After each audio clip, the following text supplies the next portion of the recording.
Hey everybody, Mike Aguilar, president of the Fiscal Challenge. I wanted to give you a few tips as you prepare the details of your presentation for the competition.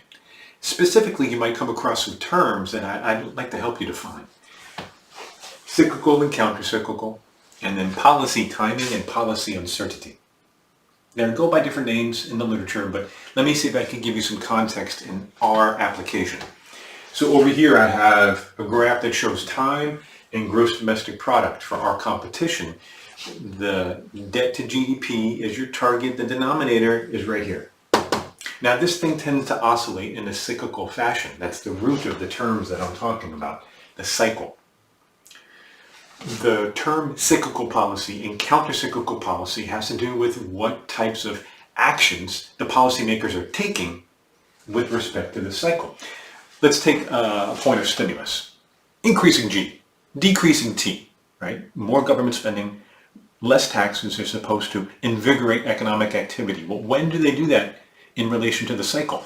If they are taking those types of policies down here at the bottom, like a recession, they are trying to counter the stage of the cycle, counter-cyclical policy. Meanwhile, if they're increasing G and reducing T up at the top in an expansion, they're moving with the cycle, sometimes called pro-cyclical. Okay? So when you hear these terms in our context, they're in relation to what actions the policymakers are taking and that you're proposing with respect to the stage of the business cycle. How does that relate to your goal as a whole? Well, let me remind you of the goal. Debt to GDP, all right? That GDP was the axis that we had over here. We have time, you have today, you have a 30-year planning horizon. In blue is that debt to GDP ratio. Dashed line is the projection. Today, as I'm recording, this is around 100%, and that's around 200%. Your goal is to stabilize it.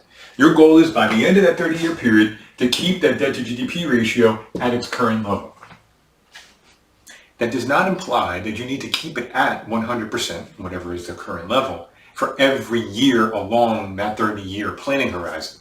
Maybe you want to alter your policies based upon the stage of the cycle, some cyclical or some counter-cyclical. I won't muddy the visualization here, but you can think about it as our proposal is rising a little bit in this current COVID recession and then coming back down and reaching our goal by the end of that 30-year period. That's a full possibility for you in the stage of what's called policy timing. Next is policy uncertainty and even economic uncertainty. You might have heard terms in your statistics classes like standard deviation, standard error, confidence intervals. We can apply those concepts from other classes to your exercise here. Think about everything beyond today. Those are all forecasts. There's uncertainty, policy uncertainty regarding what happens in the future.